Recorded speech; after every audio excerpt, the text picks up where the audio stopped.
Dans la paracha de Nasso, nous trouvons une série de halachot, de sujets qui n'ont absolument rien à voir les uns avec les autres. Juste après le recensement, la Torah va nous parler du shiloach hamachanot, donc le fait de renvoyer les impurs, le zav, le tamémet, le metzora, des trois camps, donc le machane shechina, le machane lévia et le machane Israël. Ensuite, la Torah va nous parler de celui qui vole, mais pas n'importe quel vol. Le verset nous dit qu'il y a sous Mikol Chatot à Adam Limol Ma'al Bashem. Il s'agit, comme souligne Rashi, de celui qui a volé du converti. Le converti n'a donc pas d'héritier. On devra rendre donc l'objet au Kohen. La Torah, le texte rajoute que s'il fait un mauvais serment, un faux serment, il se parjure, eh bien il devra rajouter un knas, une amende d'un cinquième et le donner au Kohen. Suite à cela, nous avons la section bien connue de la Sota, la fameuse femme qui s'est enfermée avec un homme après que son mari l'ait mis en garde, et comme nous savons tous, elle devra se rendre au Beth Amikdash, au sanctuaire, et boire les fameuses Maïm Amarim, les eaux amères, pour prouver son état de pureté. Ensuite, nous passons à la section du Nazir, de celui donc qui a pris sur lui une Kedusha, au point où il ne devra pas se rendre impur, il ne devra pas boire du vin, ni même se couper les cheveux. On pourrait se poser la question, quel est le lien entre tous ces parachiotes-là, tous ces sujets-là, le renvoi des tmeim, des impurs, celui qui a volé du converti, la sota, le nazir. À première vue, ça n'a strictement rien à voir. Alors Rashi essaye de trouver des rapports entre les parachiotes, comme nous savons tous, par exemple, Kol haroe sota bekilkula yazir et atzmo minayayin. Donc il nous cite la fameuse phrase des sages, tout celui qui a vu une sota dans sa dégradation devra prendre sur lui la nézirut.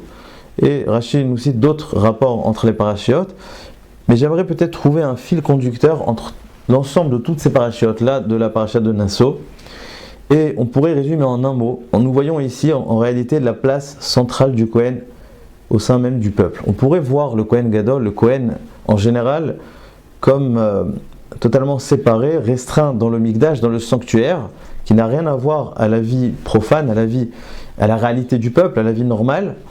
Eh bien, la Torah vient nous dire que le Kohen ne se restreint pas au Beth Amikdash, au sanctuaire. La Torah vient éveiller la conscience de l'homme, de savoir que le Kohen se trouve, l'idée même du Kohen, se trouve dans la réalité du peuple, dans toutes ses dimensions. En fait, la Torah nous enseigne l'omniprésence du Kohen dans toutes les réalités de la vie normale, à savoir trois choses: l'homme dans la société, l'homme dans la vie conjugale et l'homme avec lui-même. L'homme dans la société, donc principalement les affaires d'argent, c'est la première mitzvah. On nous parle donc de celui qui a volé le guerre, et c'est pour bien nous faire comprendre qu'on pourrait voir justement toutes ces histoires d'argent, des histoires sociales, comme des choses profanes qui n'ont rien à voir avec le sacré. Eh bien la Torah vient nous dire que non. Là où il n'y a pas d'héritier, à qui nous devrons restituer l'objet? Eh bien au Kohen. C'est-à-dire que derrière justement ce côté social, il y a un aspect divin, sacré, qui réside à l'intérieur, et là où il n'y a pas à qui rendre, eh bien nous rendons l'objet au Kohen. Pareil dans ce qui est du domaine conjugal, l'homme avec sa femme, eh bien la femme va devoir prouver son état de pureté, elle ira où? Eh bien au Beth Amikdash, encore une fois chez le Kohen, qui lui fera boire les Maïm Amarim. Et pareil le Nazir, comme nous savons tous, à la fin de sa Nézirut, il devra apporter un korban, et donc aller voir le Kohen.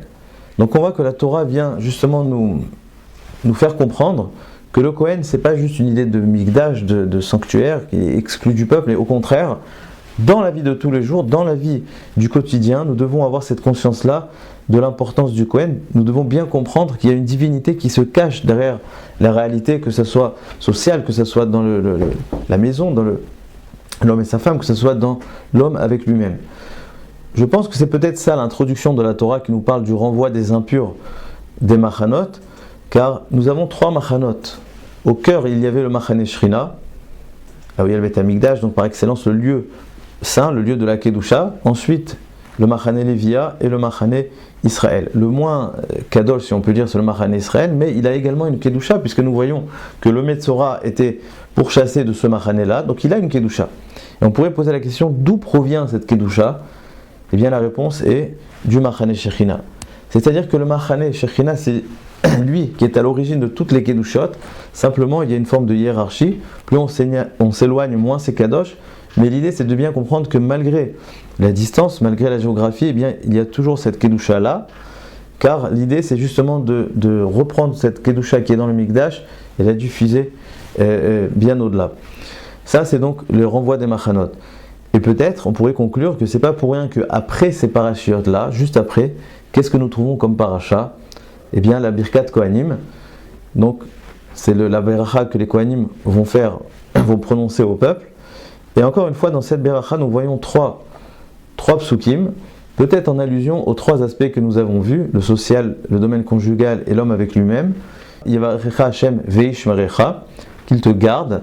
Donc, qu'il te garde, Rachid nous explique qu'il te protège tes biens matériels. Donc, on parle ici du domaine justement de l'argent, du matériel.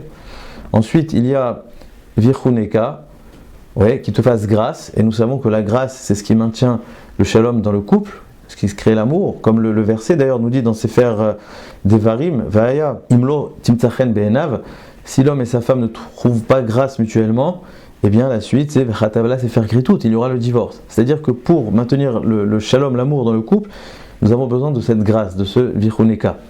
Et à la fin, c'est V'yasem lecha shalom, il te donnera donc la paix. La paix, on pourrait dire, c'est la paix avec nous-mêmes. Comme nous avons dit, le nazir, c'est l'homme face à lui-même. Il aura besoin de cette paix.